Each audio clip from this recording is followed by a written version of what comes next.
Hey guys, in today's episode of Art of Drumming HQ, I want to show you why improving foot speed can be such a daunting and tremendously difficult task as compared to improving hand speed, as well as what we can do to tackle it. Our legs take up about 16 to 19% of our total body weight, and our arms only take up 5 to 6% of our total body weight. Furthermore, an average person has feet that weigh 2 to 3 times more than their hands. More weight means our legs need more energy and muscle power to get moving as compared to our hands. Try this little experiment on yourself. Sit on your drum throne and lift one of your legs. Feel the muscles on your other leg. Do you notice that they also tense up even though they haven't moved? Interesting, isn't it? This leads us to our next point. When you lift your hands for drumming or to do whatever, they don't affect your balance much. But when you lift your legs and start moving them, you'll notice that it becomes difficult to sit straight and remain nicely balanced. I can't even lift my legs comfortably off the ground without either moving my legs inwards or letting my hands help me with my balance. When you are drumming with all limbs, it makes it such that your entire body needs to work harder to keep your balance, to prevent you from falling over. When you play a heel down stroke, you're activating your lower calf muscle and your shin muscle.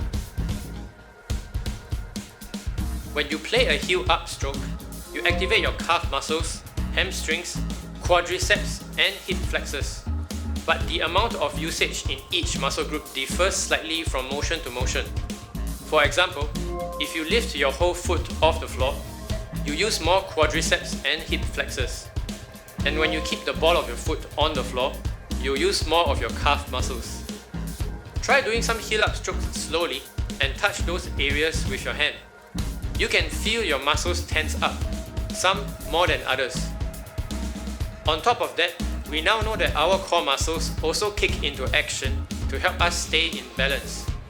You can now clearly understand how much work it takes just to play a stroke.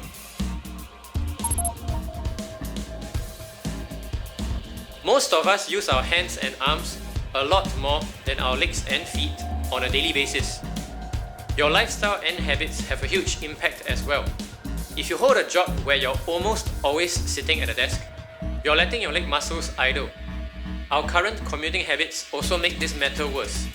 Whenever we choose to take the elevator instead of a short flight of stairs, whenever we take a taxi or drive instead of cycle or take public transport, we are slowly letting our lower limbs idle and their muscles go to mush.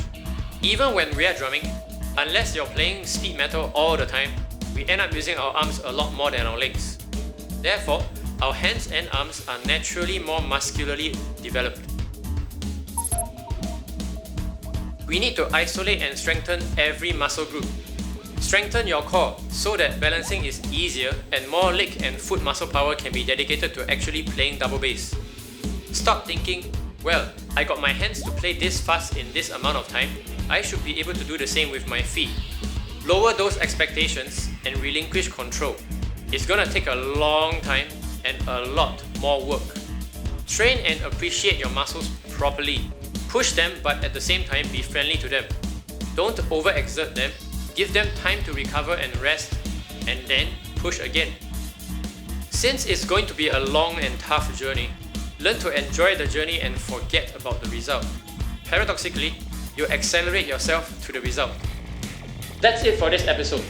If you like this video and want to help me make more of these, head to my Patreon page and become a patron to support my work. Thank you so much for watching, and I'll see you guys at the next one.